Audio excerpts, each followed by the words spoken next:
Hello, this is Ted Goldsborough, and the topic for today is the history of public school buildings in Lower Merion Township from 1812 to the present.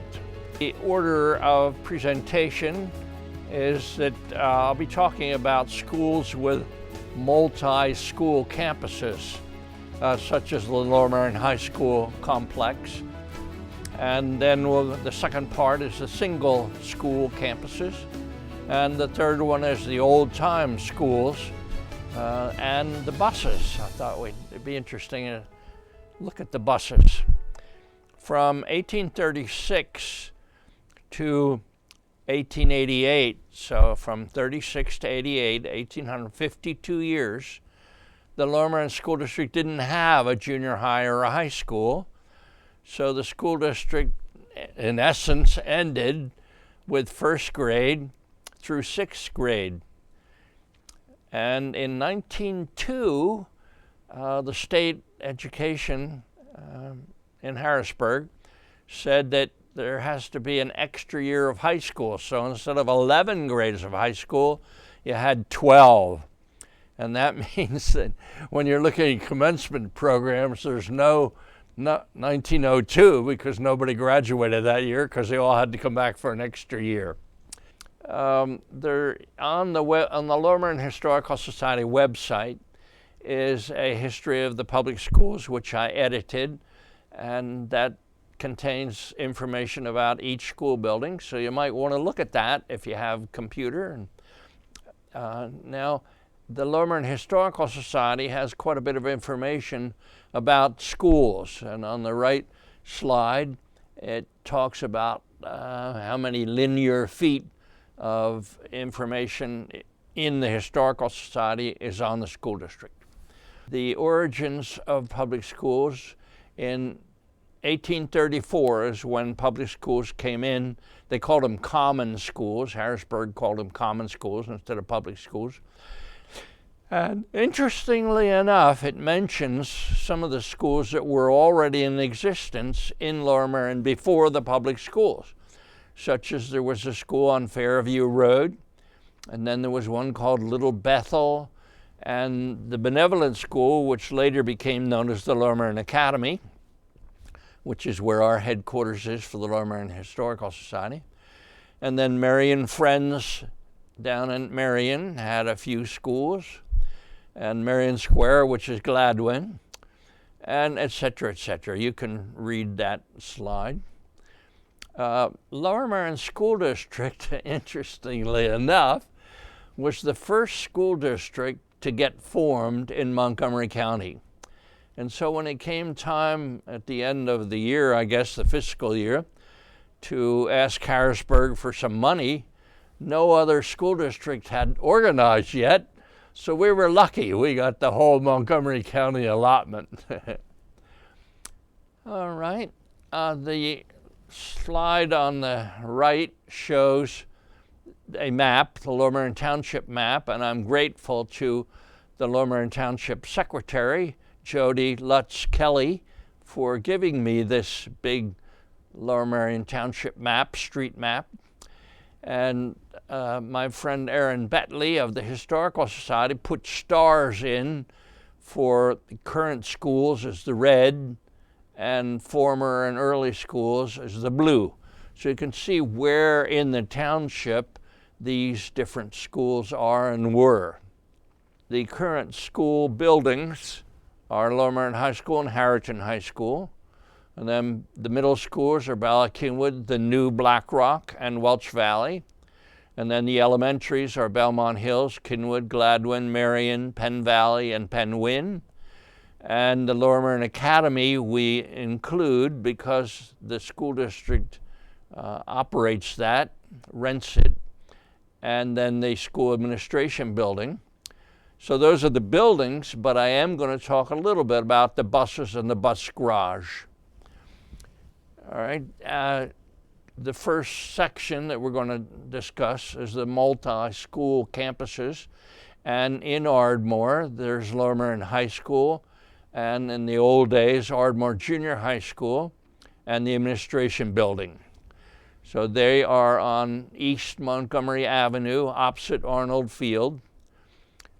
And I think the Bala Cynwyd section is the Lower Merion Academy, which we just mentioned, which was from 1812, one of the first public schools in this region. The Cynwyd Elementary School, and then Bala Cynwyd Middle School. All right, so we have a close-up map with a yellow arrow in there, so you can see the location of Ardmore Junior High School between Owen Road and Schoolhouse Lane. So we're starting with talking about the Ardmore complex, the campus. All right, on the right slide on my monitor, there's an aerial design, aerial map, showing in blue the different school buildings. And on the left, middle left, is the Lower Merion High School, and then behind that is what was called the Technical Building. And when I was a kid at Lower Merion in the 50s, we called it the Tea House, like Technical, the Tea House. And going back to the blue map, the middle building is the Administration Building, which was built in 1931-2 during the Depression by a Bala Cynwyd construction company. And we'll get into that a little bit later. And then on the right is Ardmore Junior High School. Okay, and you can see Arnold Field across the street. Arnold Field opened in 1950.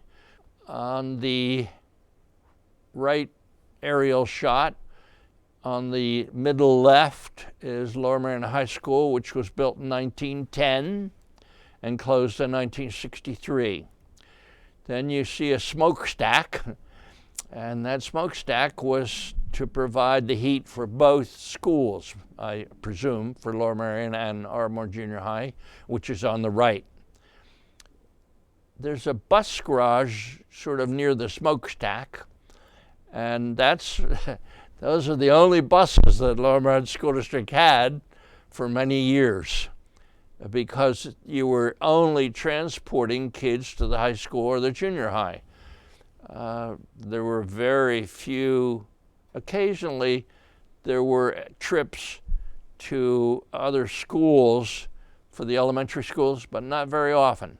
So the buses were primarily to transport kids to the high school and the junior high school. On the right, we have pretty much the complex as I remember it when I was a kid. Let's see, the access for the buses was off of East Montgomery Avenue, and there are bus circles which enable the kids to load into the buses without going out into the street. The bronze plaque across the street on Montgomery Avenue, across from the complex, notes that this General Arnold Field is named for a five-star general. And by the way, there were only five-star generals in American military history to my knowledge. So Hap Arnold was one of five-star generals. They were only done during the Second World War. Hap Arnold graduated from Lower Merion in 1903. And let me see.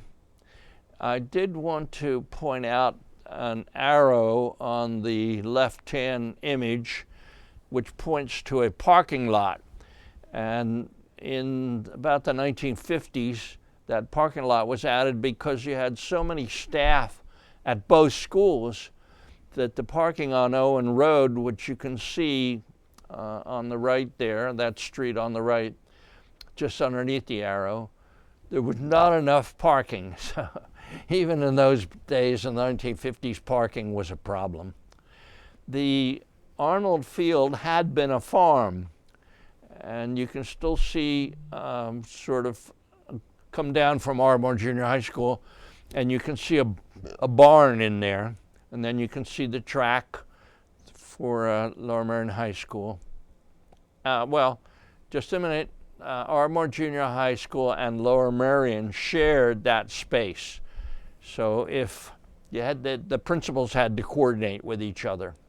Hap Arnold was here at Lower Merion in front of Ardmore Junior High School about 1946 or maybe 48, and he died in California shortly before he was going to come to open Arnold Field for the dedication of Arnold Field. The image on the right shows the 1810 Lower Merion High School, and on the right, this image on the right shows the clock tower for the administration building. So it shows the relationship between the old 1910-1963 Lower Merion High School and the administration building. They were right next to each other. Lower Merion High School and Radnor High School have been rivals in football practically since the schools began. When I was a kid, the Lower Merion Radnor game was usually held on Thanksgiving weekend at Arnold Field. Well, we alternated between Arnold Field and Radnor. And there's a picture of the football team in 1919. And on the right, we didn't have Arnold Field when this picture was taken. So you can see the back of Lower Merion High School and the smokestack. And if you can really zoom in there, on the right are the houses on Schoolhouse Lane, which are still there. The quarry for, I think, for the stone to build the administration building was supplied by Rock Hill Quarry, the McCabe brothers, and granite and limestone. But I don't know that the granite came from Lower Merion, because to my knowledge, Lower Merion didn't have much granite. So they probably brought that in from another quarry. It was called Holmesburg Granite, and I think it was Indiana limestone, I kind of forget. On the right is a picture of the Lower Merion High School library when I was there in the 1950s. And then the entrance to Lower Merion, like a three arched entrance. And there was a bus circle there so the kids could unload. All right, now we're getting into the 1943 technical building. During the war, because Japan and Germany seemed quite advanced in their technical knowledge as opposed to America, although we won the war, but the school district thought that we should educate our, particularly boys, more in technical things like print shop, wood shop, machine shop. So they built this first building on the left on Schoolhouse Lane, or no, parallel to Schoolhouse Lane. It was a school district driveway, and you can see a bus in the back there. But that technical building was built during the Second World War, and there were plans to add some more buildings if enough students signed up. And when we first went in, Lower Merion first went in, we had paid students from Haverford Township and Upper Darby Township because our technical education was better than what they had. So those students paid tuition to come over here. All right, now you're going to see the next building shows the demolition of the technical building on the left slide. It's the end where the machine is. And to the left of that, in the yellowy kind of a building, the cream color, that's the new 2010 Lower Merion High School. And behind the tree on the field, in the middle of the field, that's the administration building. So we're behind those buildings front on East Montgomery Avenue, but we're behind. And then this slide on the right shows that same road, that parallel road to Schoolhouse Lane. And you're getting the same perspective, only now they're tearing the buildings down. And that was around 2010 to build a new Lower Merion High School. There was a bridge, the left slide here shows a bridge between the 1963 Lower Merion High School and the tech building. so you didn't have to go outside to get between the buildings. And from a fire standpoint, it was good to have those buildings separated in case one caught fire. It was easier to put the fire out. Then the 2010 Lower Merion High School is in the slide to the right, showing it from Montgomery Avenue. And in the back is the Kobe Bryant Gymnasium. And you may know that Kobe Bryant was a student at Lower Merion, and he went to play for the Los Angeles Lakers. And he was killed tragically in a helicopter accident. But we were all terribly fond of and proud of Kobe and his accomplishments. On the right are date stones from the different high schools, the 1910 high school and the 1963 high school. And we're starting in on Ardmore Junior High School, which was adjacent to Lower Merion. There was, remember the aerial shot, they were all together. You had Lower Merion, you had the administration building, and you had Ardmore Junior High School. When Ardmore was built in 1924, it was called Lower Merion Township Junior High School because Ballackinwood hadn't opened at that time. So it was Lower Merion Township. But then when Ballackinwood opened in 1939, the name was changed to Ardmore Junior High School. You can see a shot of the whole building, and then you can see a shot of the kids coming out the doors like school's over. And above the door to Ardmore Junior High School were the words, "Enter to learn, go forth to serve." And many of us who went to Ardmore Junior High School sort of used that as a motto. You know, it's stuck in the back of our heads.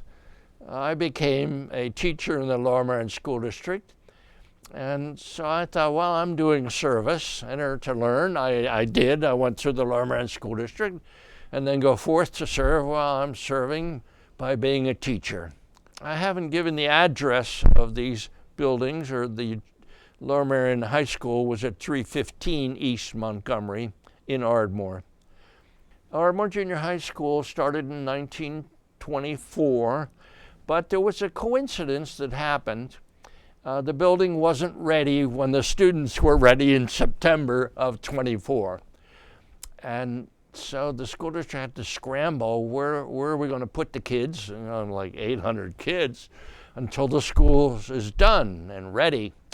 Well, Miss Doran, Peg Doran, one of my teachers at Ardmore Junior High School, said that, and she graduated from Lower Merion in 27, she said that the kids were farmed out to church basements, and fortunately they hadn't sold the old Bryn Mawr School, elementary school on Lancaster Avenue yet. It was closed, but they hadn't abandoned it yet. So the kids from Ardmore Junior High School were able to be housed in that building. And you see the first faculty, and in the back row, the man in the center with the white hair is Edward Holyoke Snow. He was from Brunswick, Maine, and he was the first principal and stayed until the 1950s at the junior high. He had a whistle, like a chrome-plated whistle, police whistle, and he told you in the beginning in an assembly, when you hear that whistle, freeze. He might see something happening in the hall, and he blows the whistle and everybody's to freeze while he separates out what the problem is. And I think that whistle's encased somewhere around, I don't know where, maybe in the school district. He also, coming from Brunswick, Maine, he was used to snow. And it's kind of a joke. He was very slow in dismissing, early dismissal, Ardmore Junior High School in case of snow. And there's a story that the kids it's snowing like crazy, snowing. And you keep looking at the clock, it's like 11 o'clock and it's snowing. And it got to be 2 o'clock and it's snowing. When is he going to close the school? We didn't.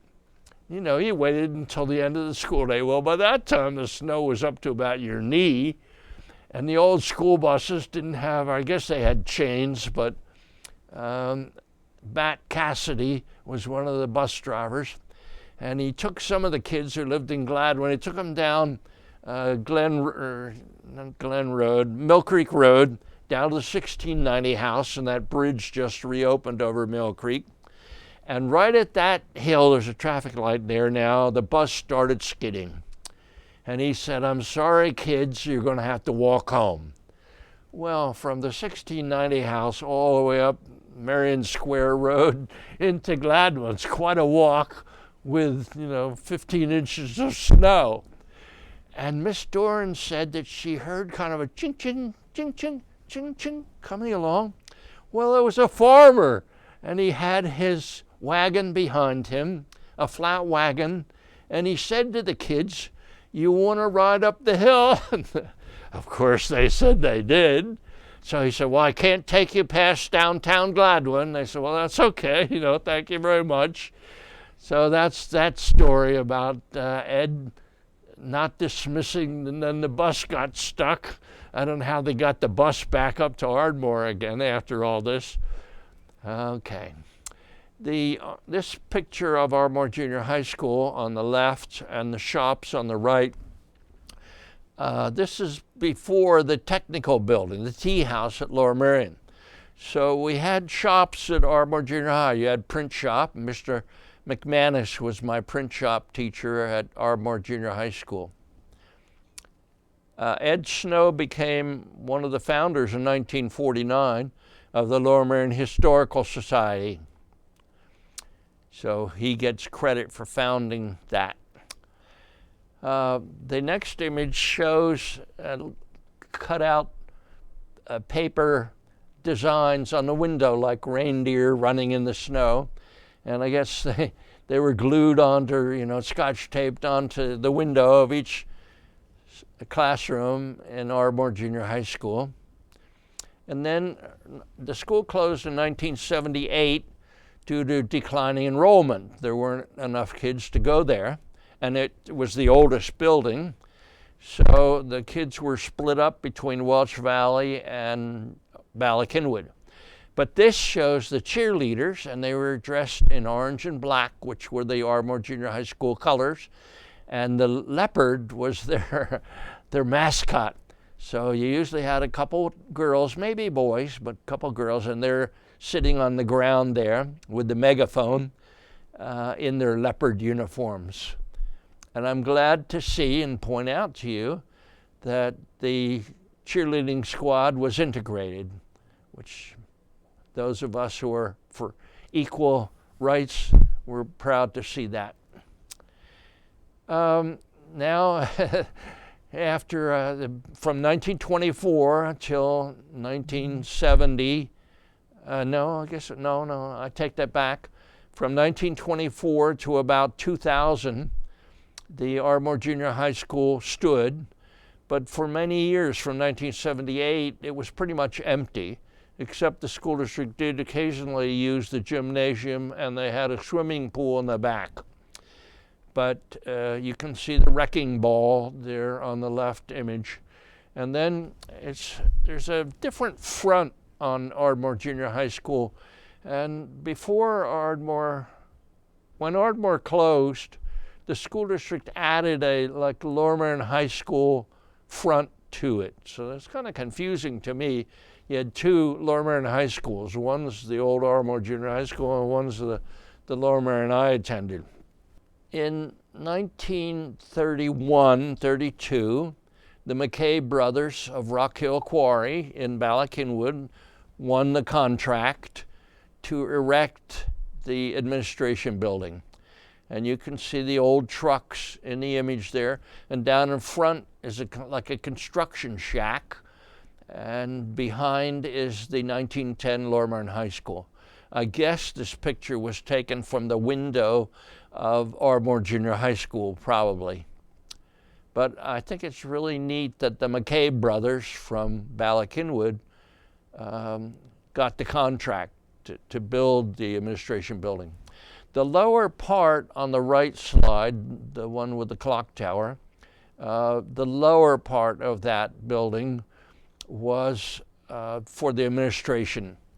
And when I was a kid, there were very few administrators. There was a treasurer, there was a curriculum director, and the superintendent, the assistant superintendent, personnel director, and that was about it. So all the administrators at that time were able to fit in that building. The building behind, which the roof sticks up there, that was a stone building, and McKay Brothers built that building also. All right, we're talking about the administration building, and there's a picture on the left. That picture was probably taken from about the intersection where Church Road and East Montgomery Avenue split, because I can see the crosswalk painted into the street there. I believe I can see that. And the image on the right with all the windows, that was where the Downs Gym. S. Edgar Downs was the superintendent of the Lower Merion schools, so they named the gym for him. And although it had concrete seats, it was one of the few places where the whole school could get together, because the auditorium had a flat floor. It wasn't sloped. And those who sat in the back, it was really hard to see, over the heads of 1,000 students of what was happening up on the stage. So we often had assemblies and pep rallies in the Downs Gym. And even the induction of the National Honor Society was in the Downs Gym. And all those windows that you see was to allow light into the gym. There are some windows up on the third floor, and they were for science rooms at Lower Merion High School. All right, we're back to a map. We're finished with the Ardmore complex, the high school, the administration building, and Ardmore Junior High. And now we're ready to move into Ballackinwood and to its campus, which had Kinwood School and Ballackinwood and the Lower Merion Academy. So you can see a township map in there with the stars around where it says Ballackinwood, Penn Valley. And then we put in a 1851 map, which was drawn by the cartographer Clifford Levering, or maybe it was John Levering. The two brothers, one brother was the headmaster at the Lower Merion Academy, and his brother was the cartographer. And that map is very accurate because it was based on the 1850 census. So if you want a good early map of Lower Merion, you look for the Levering map. Down in the bottom, it says, what's that word say? It says House Lane. House Lane. That was Meeting House Road, Meeting House Lane. And in the old days, before 1914, Meeting House Lane went across what is now Kinwood Athletic Field in the old days. But in 1914, when they built Kinwood School, the township diverted the road, Meeting House Lane, around and made it join up with Levering Mill Road. But another interesting thing in looking at that map is you can see there are quite a few houses where it says Academy over on the right. And in the old days, that section of Lower Merion Township was called Academyville, because except for Ardmore and Ballackinwood and Merion Square, Gladwin, this was one of the more populated areas, which is kind of funny to think about. Back in 1850 or 1870, that there was quite a settlement around the academy. There we have a picture of the academy taken from, in the old days, what was the front, and that's now on the Kinwood School side. If you're looking at the Lower Merion Academy image on the left with a couple trees, there's a little low building in there, and that's an interesting story. That building had been a demonstration kindergarten, because kindergarten in 1876 was not very well recognized. Not too many people knew what a kindergarten was. And after the centennial was over in Fairmount Park in 1876, some of the buildings were sold and people from Lower Merion went in and bought that building and took it all apart because it was too big to transport in those days before we had tractor trailer trucks. And they reassembled it and they called it a Union Sunday School. And that's another thing that's interesting historically. Except for Merion Friends Meeting and the St. Paul's Lutheran Church in 1850, 60, 70, there weren't too many other denominations in Lower Merion. I don't think the Roman Catholic churches yet. I was thinking about St. Matthias and up in Bryn Mawr. I don't think. So there were very few Christian denominations in Lower Merion at that time. So what happened was I don't know who did it, but they called them Union Sunday School. And Union meaning you've got several different, you got Presbyterian and Methodist, Episcopalian, all there together. And this is before we had many Jewish people in Lower Merion, which didn't happen until like the 1950s. But we had 3 Union Sunday schools in Lower Merion Township, and some of them are on the 1851 map. The men up on the top right of that right slide are Israel Irwin on the left and Clifford Levering on the right, and both of them were headmasters at the Lower Merion Academy. And in those days, the academy was split in 2. Half of the buildings was used for classrooms, and there were only 2, but they were pretty big. And then on the other half of the building was living quarters for the headmaster and his family. So that was kind of interesting that the headmaster lived in the same building he taught in, but from later on, from vandalism and safety point of view, it was nice to have the headmaster right there. And the lower picture on the lower right under the pictures of the close-ups of the headmasters, you can see there's a horse and a family in there. Well, I think that was Levering's horse and Levering's family. Interesting to look at the clothes and the hairstyles and the size of the number of people in these early classroom pictures. I presume the teacher's in the 3rd row in the center. She looks older and taller than anybody else. But you've got little kids down in the front, and you've got big kids in the back.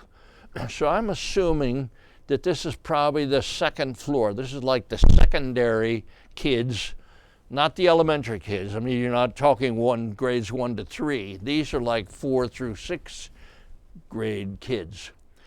But you had one teacher for all those different ages, for what would be the equivalent of 7 and 8.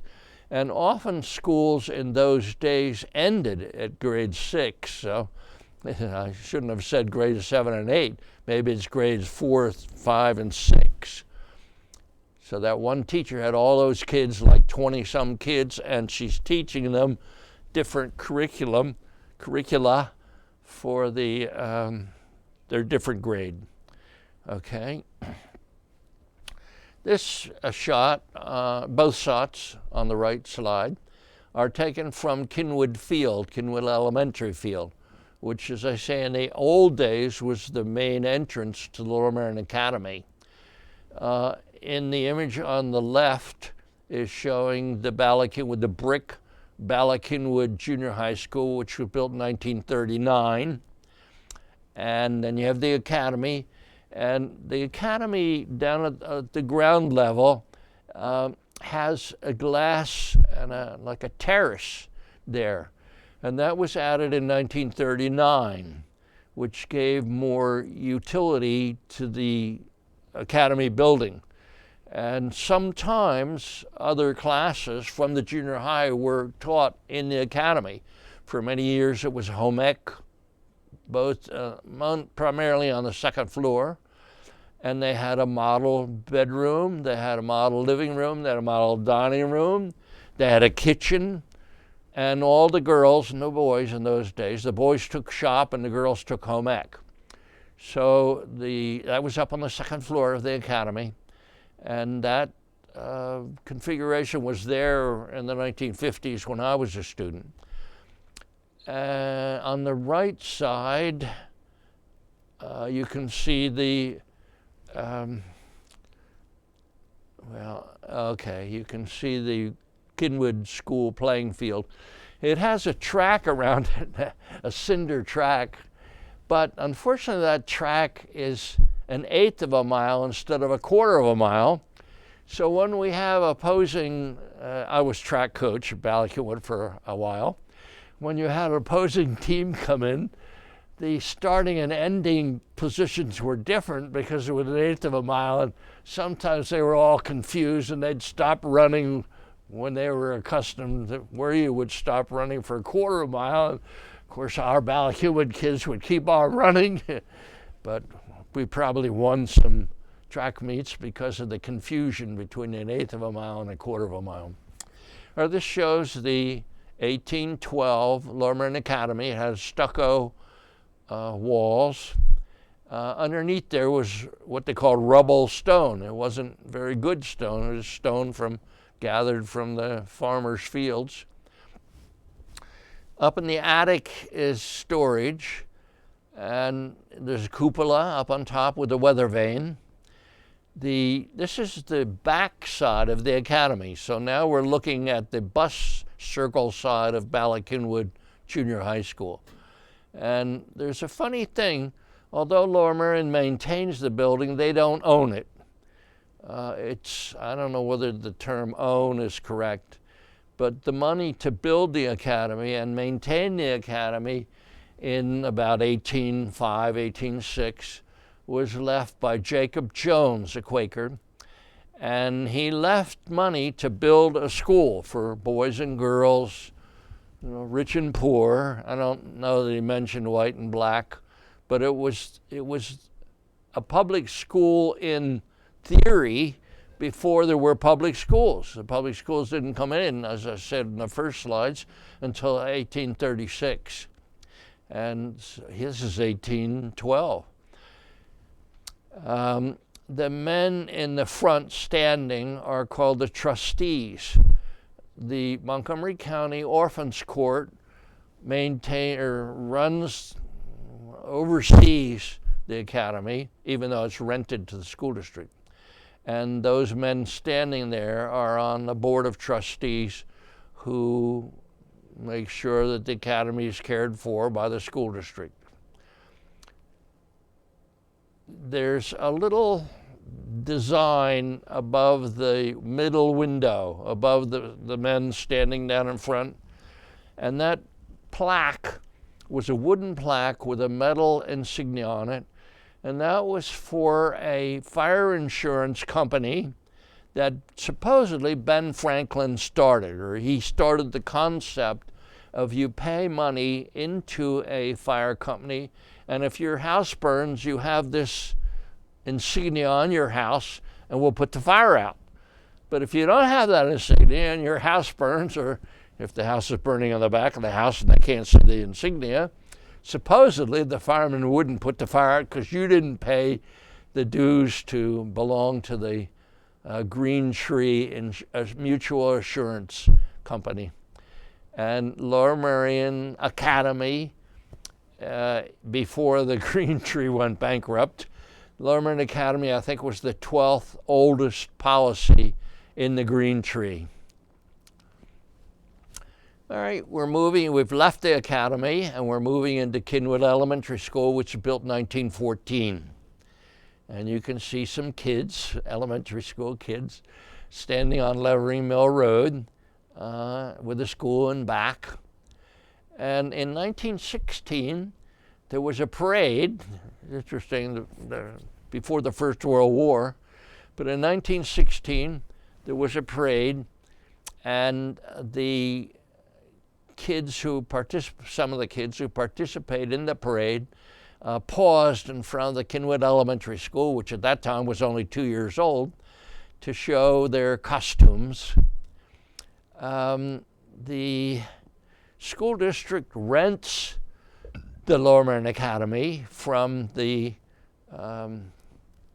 Montgomery County Orphans Court on a 150-year lease, which began in 1916, so it's not up until 2016, I guess. 150 years, add 150 to 1916, and that'll get you the answer.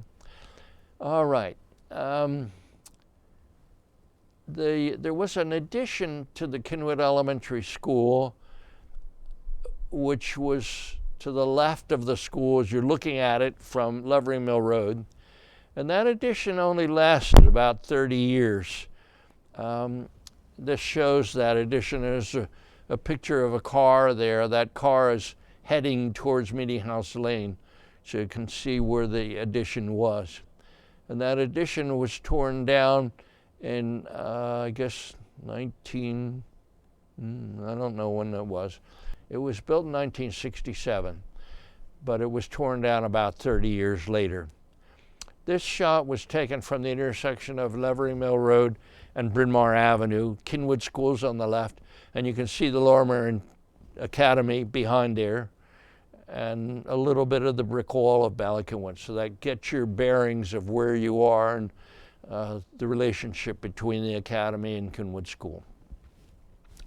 Kinwood School had an addition, in addition to the one that was torn down that I just showed you with the car driving past. And the second addition was done in the style and the architecture and the building materials of the 1914 building. And above, on the right slide in here, is a decoration, and that had the date stone in it. It said 1914. You can see a couple of window air conditioners in there, and that's been a problem as global warming occurs. It's getting warmer and warmer for the school kids. And unfortunately, except for Belmont Hills Elementary School and the new schools, the new Lower Merion High School and the new Harriton High School, and maybe the Black Rock Middle School, most of the schools in the district are not air conditioned. So that means you have to have window air conditioners. We're moving over to Ballackinwood Junior High now, and you can see a picture with a flag. That's the bus circle entrance. The Lower Merion Academy is just behind that tree on the left. When Ballackinwood was built, it's on a hillside. So the shot with the flag is on the upper side, and that's the Bryn Mawr Avenue side. And down on the Manayunk Road side is the lower way to get into Ballackinwood Middle School now. And you can see a stairway with a railing right in front of it. Those are the stairs that went down to Manayunk Road. And this shot on the right with the tree and the building with the columns, that is not possible to see anymore because that courtyard was covered over by construction in later years. They needed more space for Ballackinwood, so they covered up the courtyard. This shows the Bryn Mawr Avenue side of Ballackinwood, probably in the 1950s. I sometimes date things because the kids don't have book bags. They're carrying their books, which is true with me. We didn't have book bags when I was a kid. And this is the view that people saw from Manayunk Road before the courtyard was covered over. And it became a courtyard. It was a square courtyard because in the 1960s, 50s, 60s, after Sputnik, the Russian space satellite, again, people thought America's getting behind in technology.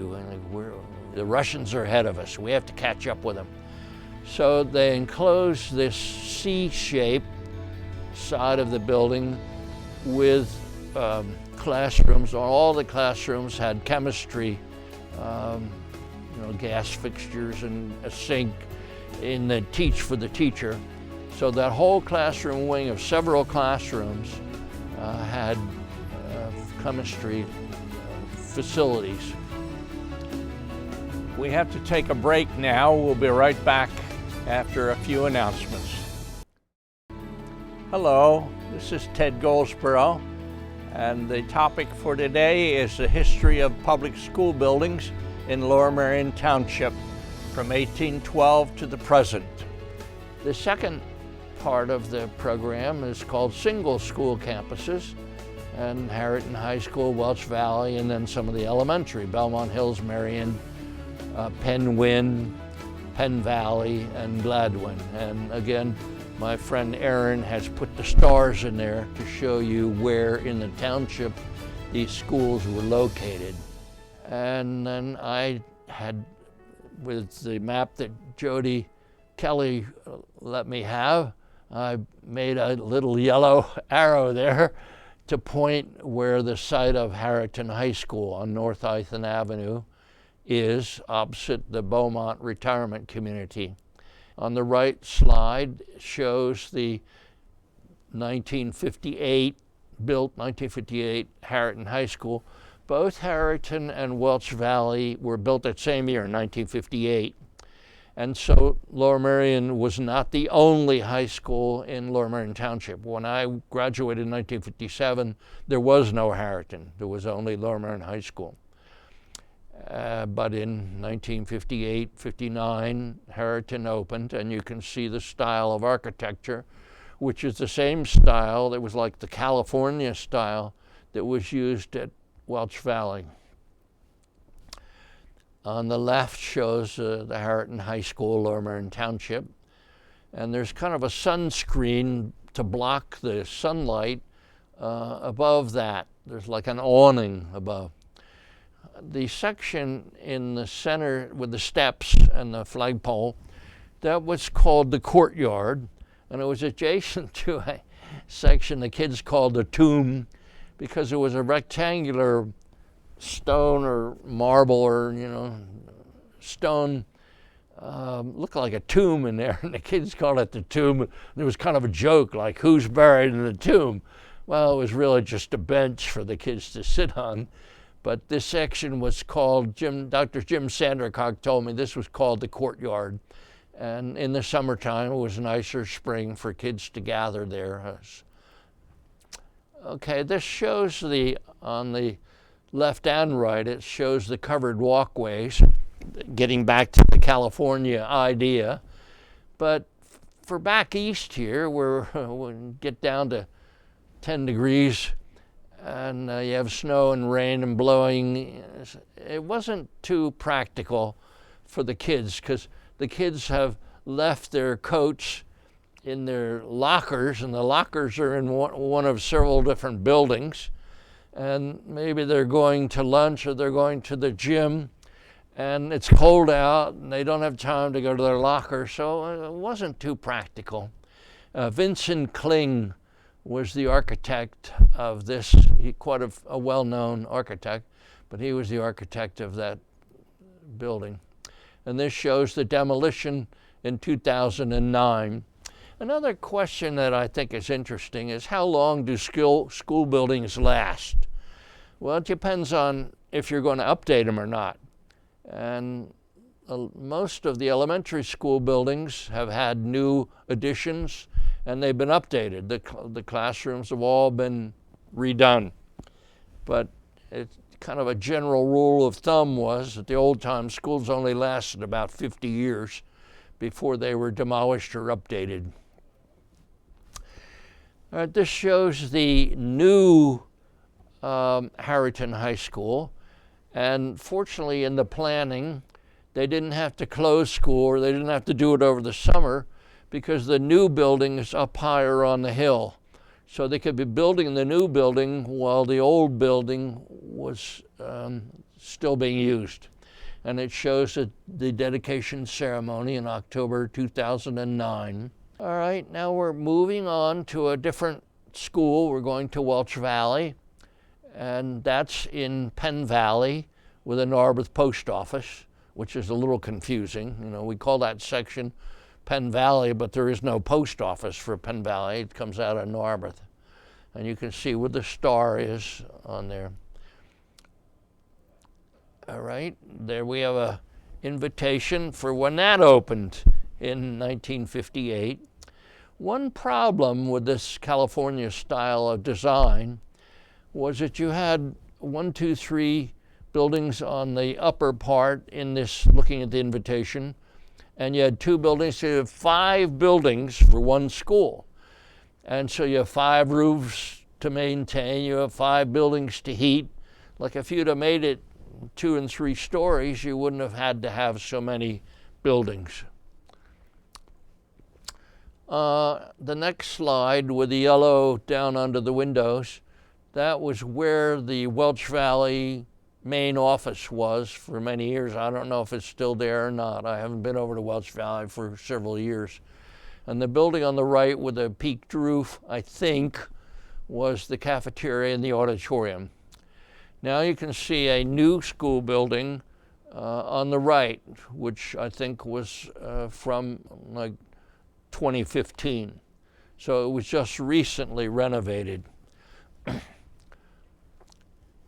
right, we're moving to the new Black Rock, which just opened a couple years ago. It's off Montgomery Avenue up in Villanova. And I have my yellow arrow pointing to the location. I think on that same location was a college, and I forget what the name of that college was. For many years there was a college up there. All right, this shows the architecture of the new Black Rock Middle School. And Black Rock is volcanic rock. And we have some in Lower Merion. We have a Black Rock Road down by Dove Lake, and there's Black Rock Road in Gladwin that goes into downtown Gladwin. And the school district nicely, or a contractor, brought in some big hunks of magma and put it in front of the school. I don't think I can see it in any of the images here, but it is black rock. It's not sedimentary, it's igneous. It's metamorphic rock. Okay. There you can see the arrow for, we're getting into Belmont Hills now.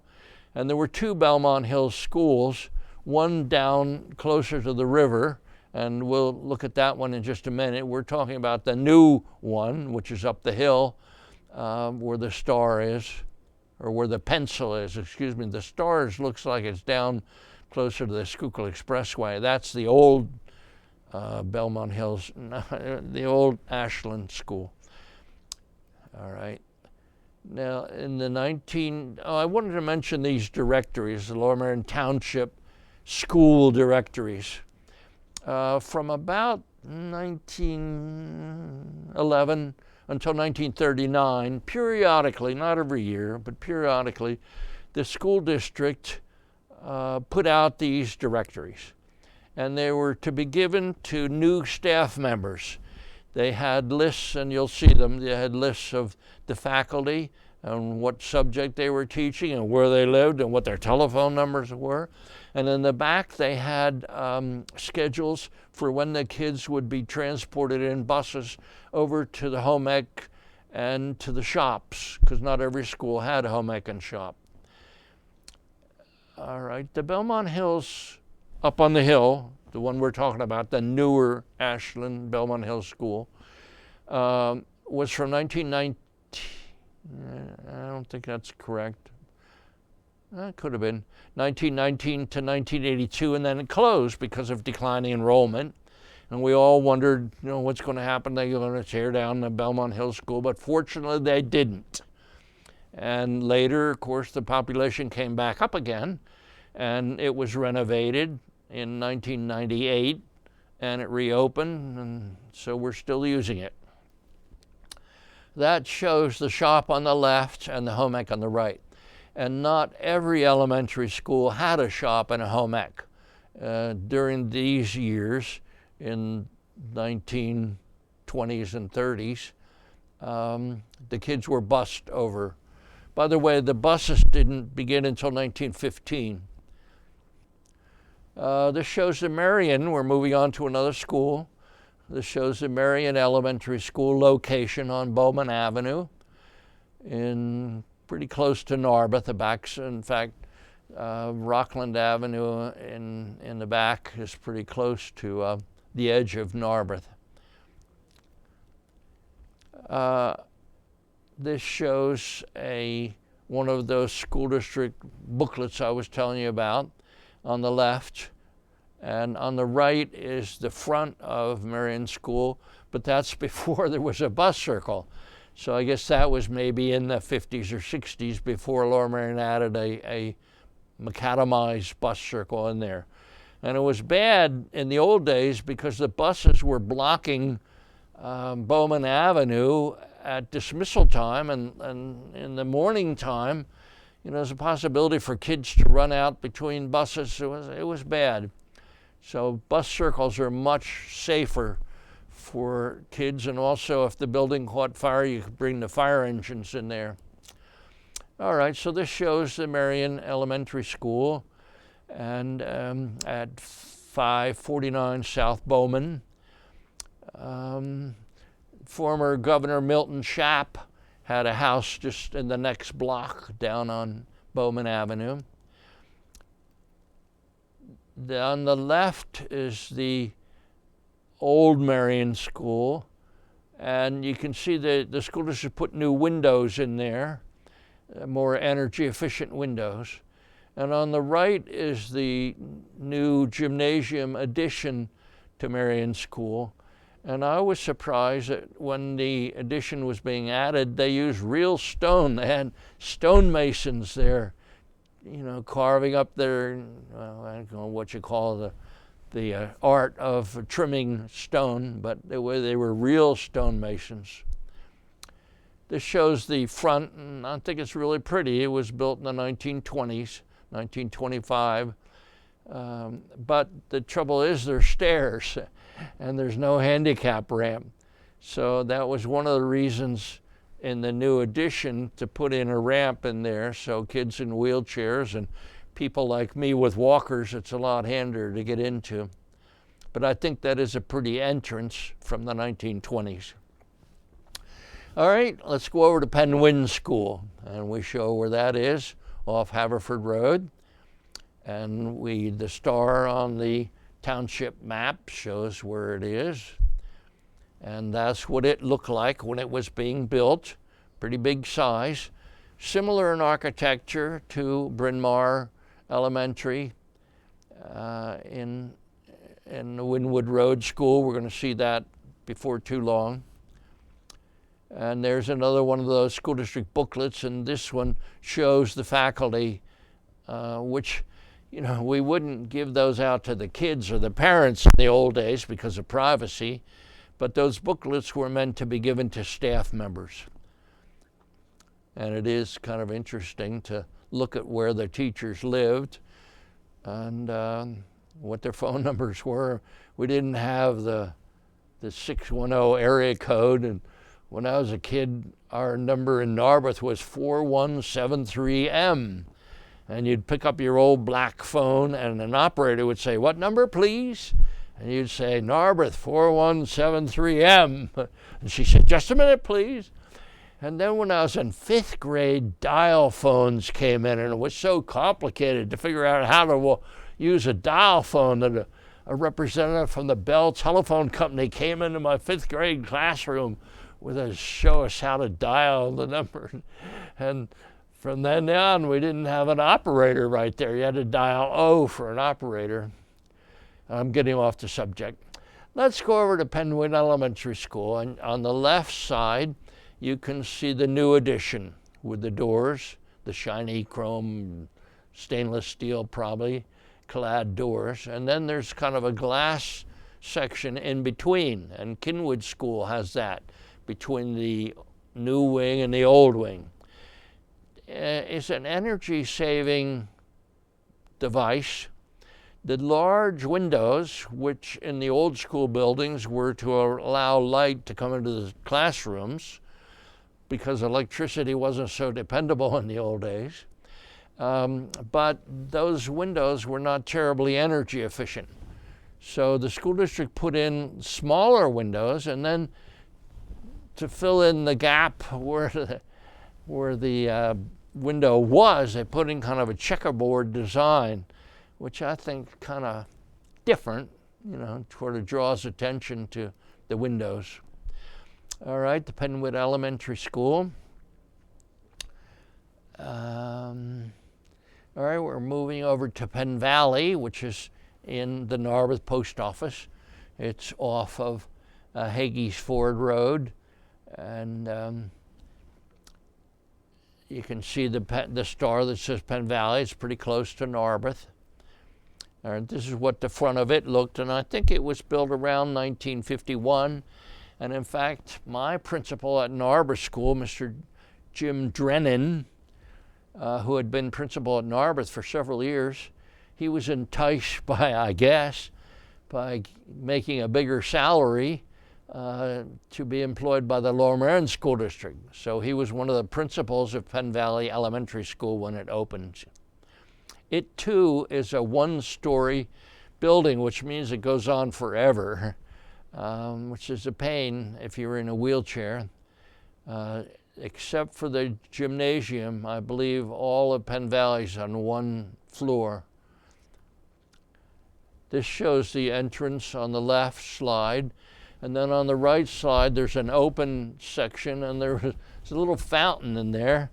And fountains aren't too good for elementary school kids, you know, because they want to wash off their hands and they want to jump in on hot days. So I think that fountain with a little pool in there is no longer used. But you can see the design of the classrooms. They were like cubes. And from a fire exit point of view, it was a very good idea, because each classroom, you could just open a door and go outside. But I was reminded that from a safety point of view, like a person with a gun, you have to lock all those doors. So for security, it's a pain to have all those extra doors. I put this image in because I thought the curve of the architecture was interesting here.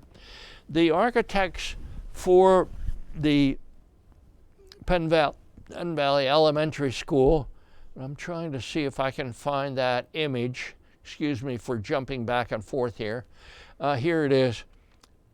There we go. Those are the names I'm after. The architects were Walter Karsher and Livingston Smith. And I had understood that this school was their last job, like they were ready to retire. And so as a gift to the Lower Merion School District, they gave these external glazed tiles of nursery rhymes, and in the front entrance of Penn Valley Elementary School, they gave some stained glass windows. So Penn Valley's lucky to have these, and fortunately they've never been vandalized, but aren't they pretty, the tiles? Okay. All right, now we're going over to Gladwin Elementary School, and Gladwin's up on a hill, and you can see the near Rolling Hill Park, the star, the red star there, off of Writers Mill Road. And I have two shots. One is the entrance, like the bus circle entrance on the left, and then on the right shows an addition that was added. The architecture changes in style, like the middle, that by the tree, the middle style, and then the new style with a brick, which is similar in architecture to the Kinwood School architecture. This plaque, and most schools have a plaque. Well, I shouldn't say that. I think most schools have a plaque that tells who the Board of School Directors were and the superintendent, who the architects were and who the construction company was. I know we had those in Lower Merion High School, but I don't know if every elementary school has those. We have to take another break, but we'll be back after announcements. Hello, this is Ted Goldsborough, and the topic for today is the history of public school buildings in Lower Merion Township from 1812 to the present. And so now we have some repurposed schools that closed but weren't torn down. And Wynwood Road is one of those, and the Bryn Mawr Grammar School, Bala, and the alternative school is no more, but it was in different facilities. And then demolished was Ardmore Junior High, Ardmore Avenue, the Bala School, the Narber School. And then we talk about early schools, some of which have been demolished. The old Ashland School down along the river, which I showed you before, and the Bryn Mawr School, which was up on Lancaster Avenue, the Fairview School, which is back in Penn Valley, Merion Square, which was Gladwin, and the Pencoit School was down in Ballackinwood, and Wynwood School. Okay, let's move in. We got the arrow. We're talking about the Wynwood School, and this one, there have been three buildings. There have been three Wynwood School buildings. This one shows the present building, which is at Argyle and Wynwood Road, I guess. And that was sold to Torah Academy, and now it's got a different name on it, and I forget.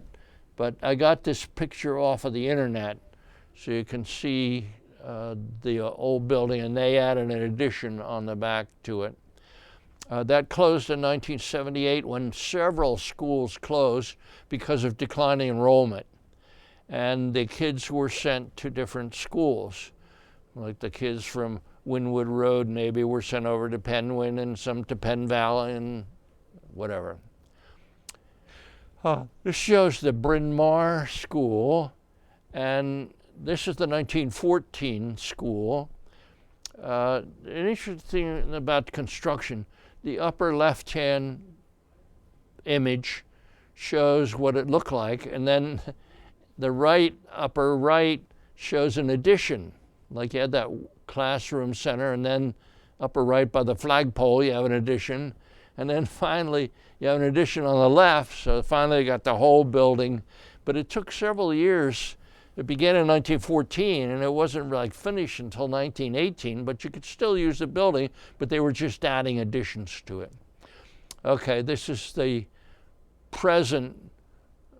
It belongs to Bryn Mawr Hospital now, but the building is still there. And this shows the disadvantage of not having a bus circle.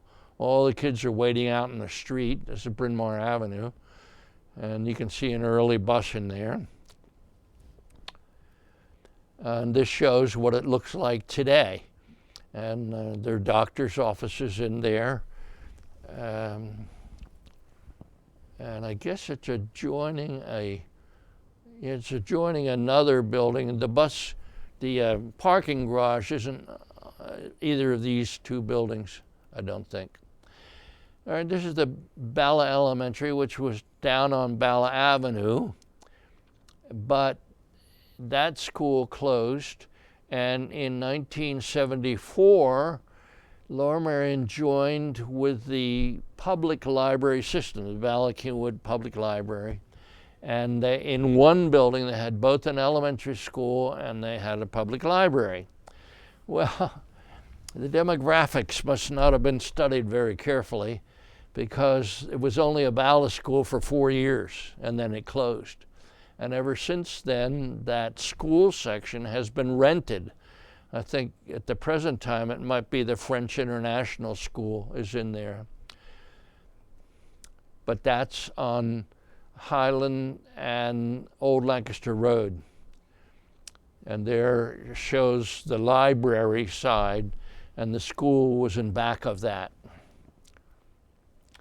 The old Bala School was down on Bala Avenue, past the movies, the the Bala movies, down on Union Avenue, going up the hill over the railroad tracks.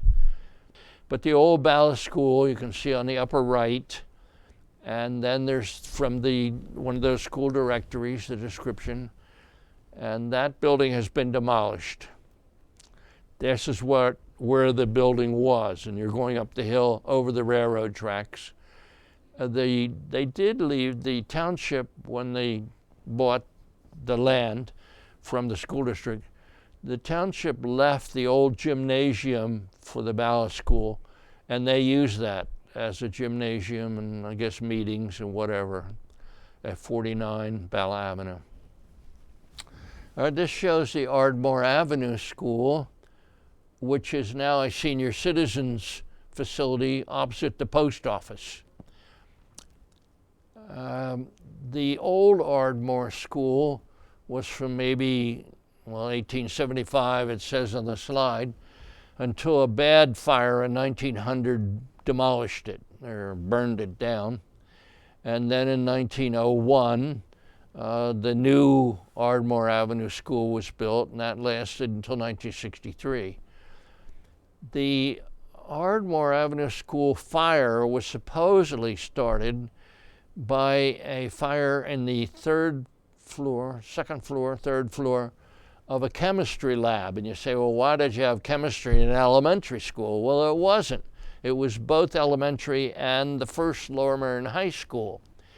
So you had Lower Merion High School classes in what had been an elementary school building. Here you can see an addition on the left to the Ardmore Avenue School. The Ardmore Avenue School didn't have much of a playground. In fact, very few of the early elementary schools had much playground. I guess they felt that the kids can do their chores at home, they get their exercise at home, helping their fathers plow their fields or take care of the cows or whatever. So we don't have to provide playgrounds for the kids at school. And if you drove down this lane with a bridge over top of it, on the back right was where the playground had been, and that became a paved parking lot for the staff. So the kids for years didn't have really any place to play. They were throwing footballs around faculty cars.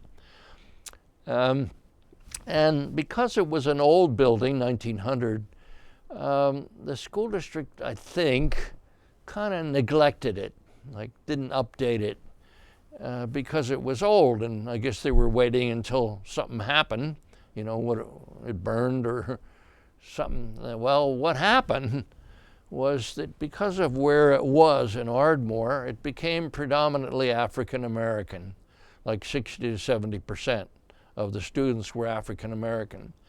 And because it didn't have a playground and because the building was old, the African Americans in the community were asking, can't we get a better school? Can't you maintain this one better? And the school district kind of, I guess, hemmed and hawed, and nothing was happening. So in the summer of '63, I believe it was, the local people contacted the NAACP, the National Association of Colored People in New York City, and some lawyers came down to a school board meeting in the summer of '63 and said, you've got to do something. This building is separate and it's not equal to the elementary schools.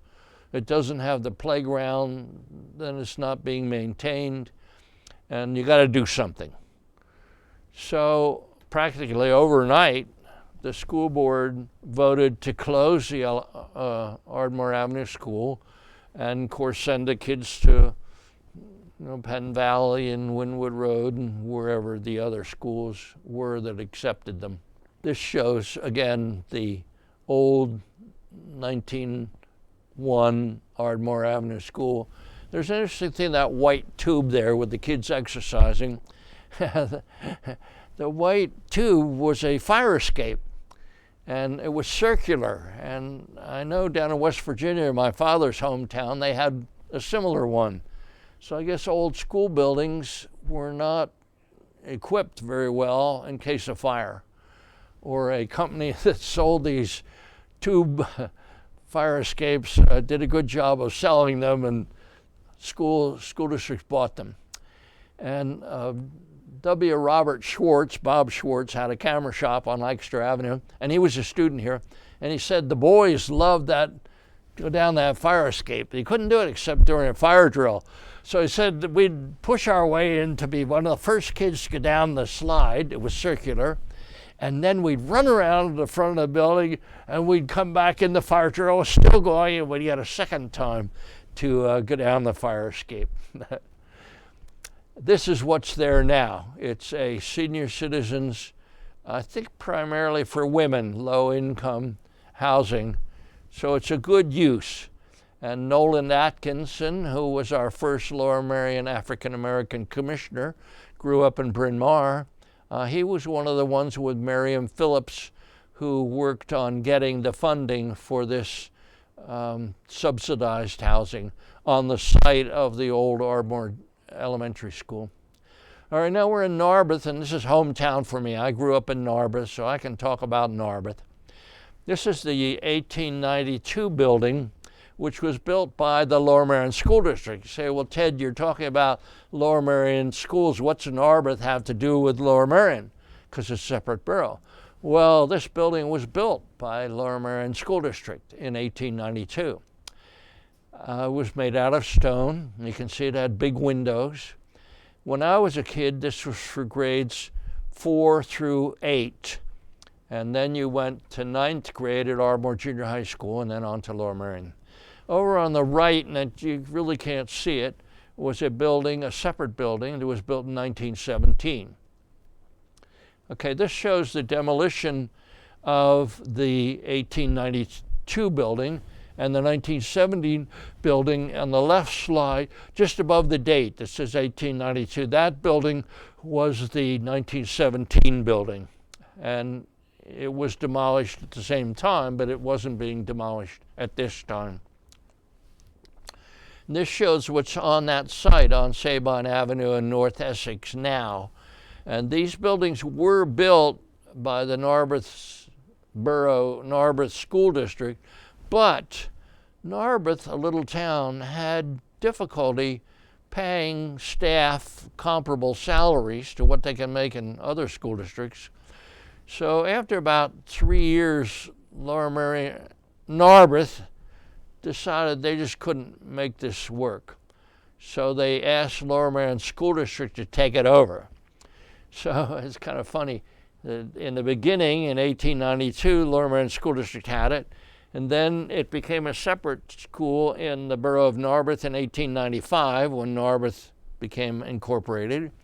And then at the end of Narberth School's time, Lower Merion came back in and rescued it. So that building is still standing. I think there are offices in there now. For a while it was a school, but and for a while Lower Merion School District kept it, thinking that they might be able to use it for overflow. But again, the playground is very inadequate by today's standards, and some of the playground is being used for faculty parking. For a few years, from 71 to 78, in Philadelphia, there was something called the A School, and it was to provide more freedom to students and staff than sitting in a classroom with seats bolted to the floor.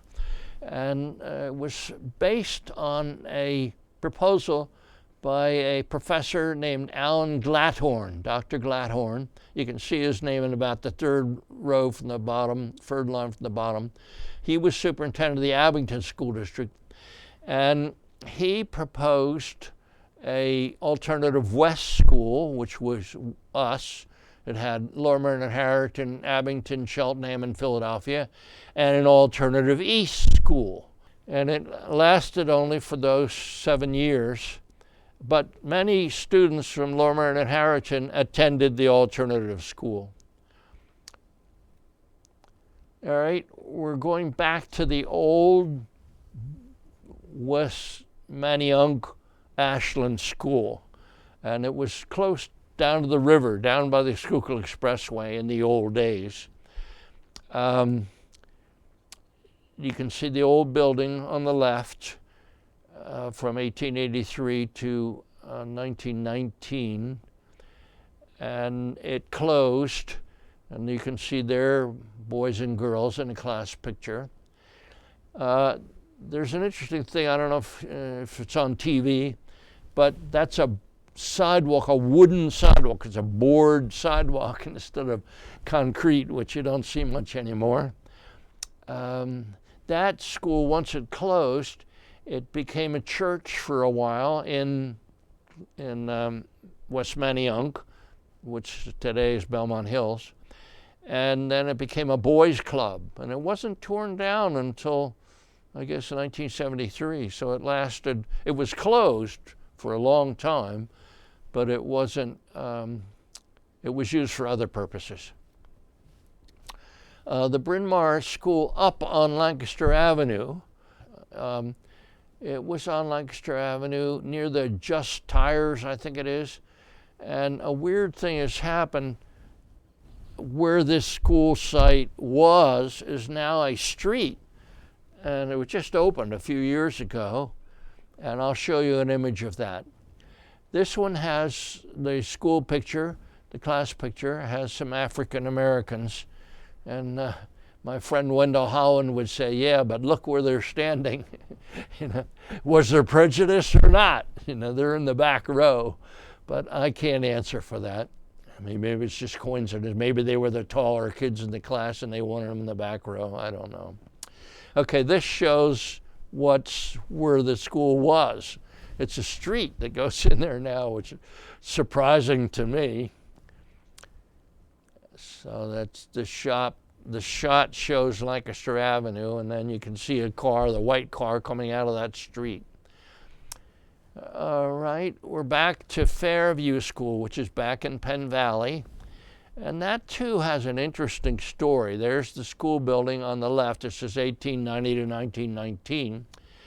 And that architecture is the same as the Pencoit Elementary School. So you had the same architect, I guess, was hired to to design two schools, and they're almost identical. And you can see the kids from that school. The only difference, if you're looking, how am I going to figure this out, which school is which? Well, the elevation. The Pencoit School was on a hillside, so you can kind of see the ground is different than the Fairview School. The Fairview School was built next to a school.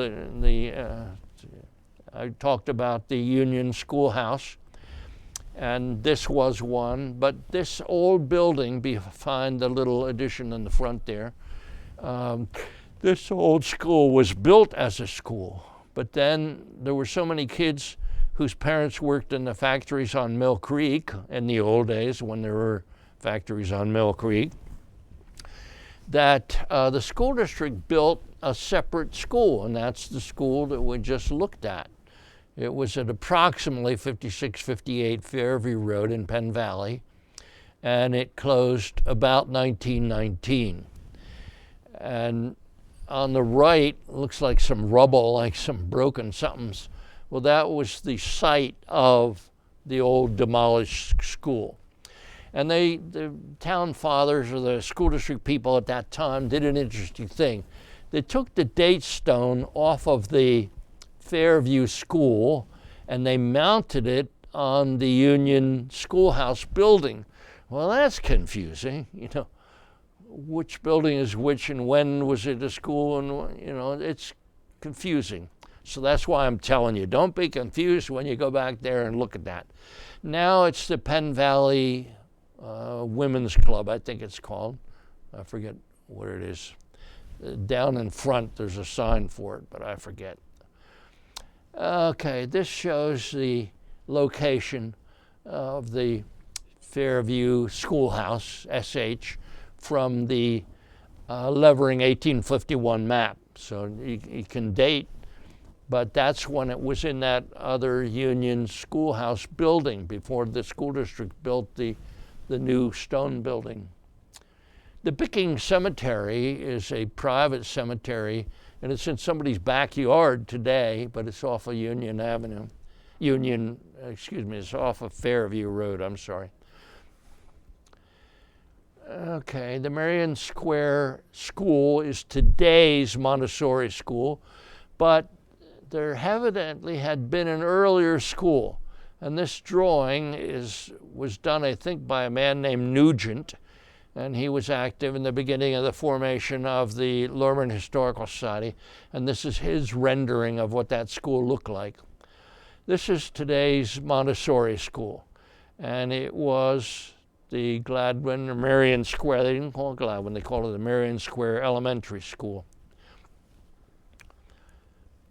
That shows the Montessori school, and it's been there for many years. This is the Mount Pleasant School, which was out on Spring Mill in Mount Pleasant. Today is a pumping station where that location was. This is what the building looked like. And there's the 1851 map, and it says Mount Pleasant Schoolhouse at that intersection. And that's what's there now, the pumping station. The Pencoed Elementary School was down closer to the river, down by the Riverside Racquet Club, down, and here, see the elevation? I told you that the elevation was different. The two school buildings are identical, but you can see the hillside off to the left. And on the picture on the left, there were a couple of houses. They were joined together as like a twin house, but it was a two-family structure on the right. And it was so funny because there's nothing else around there except across the street is a cemetery, the West Laurel Hill Cemetery. To have these twin houses right there next to the school, I mean, maybe, I don't know what the purpose was. And when they built, let me talk about the one with the vines all growing over the empty school building. For many years, the school district sold the building, but it was sold to like West Laurel Hill Cemetery, and they didn't use it, and they sold it to, somebody else. And finally, the Yentis Real Estate, the Goldstone family, I believe they bought it, and they turned it into a two-story office building. But that's what, for many years, that building in the jungle kind of was like it. Okay, this is what's on the site now. There are two levels, because it was on a hillside. And one level, you get in off of Monument Road. That's the one with the white car. And you go down the hill, go down Monument Road, and get into Writers Ferry Road. And this is the lower part on the left.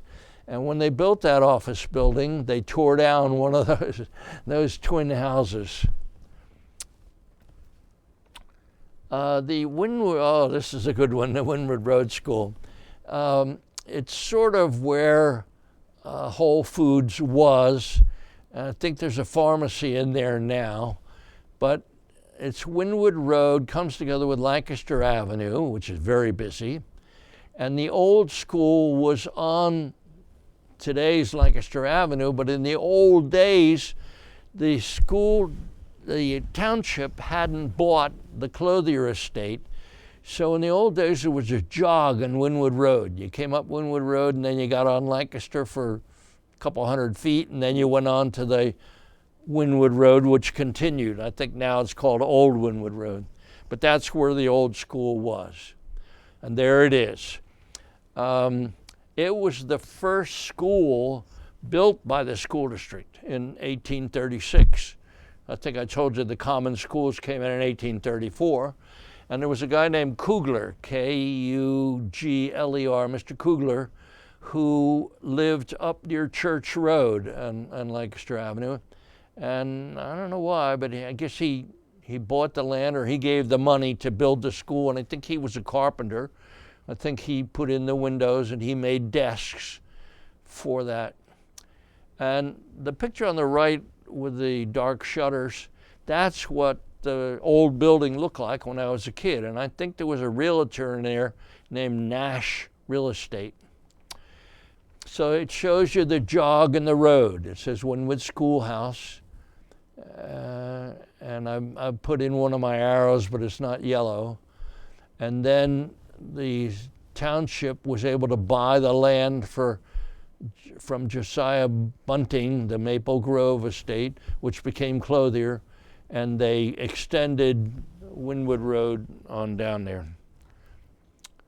The date stone, it says Wyn-Wood, which is interesting, 1836, and I think the first one burned, and then it was rebuilt in 1878. And again, you have the kids, but that date stone is still there. It's in a wall near the intersection. It's near, what's the Hempstead, is it Hempstead? Yeah, Hempstead Circle. So as you drive past there, it's down low. Now we're going into another topic, and we're pretty well done. This is about the end of my talk. On the left picture of a bus, and that bus was an auto car bus made in Ardmore from 1900 to 1953.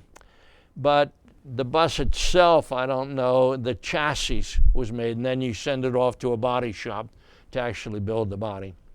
But anyway, this picture and the caption under the picture is very interesting because it says about 1915, 16, 17, Lower Merion was able to close some of their rural schools.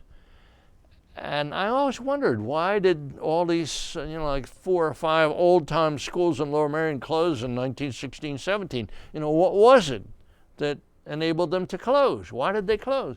Well, the reason they closed was because the school district bought buses, and you could close the schools and take the kids to a bigger school. And then you'd have an empty building, like the Pencoit building.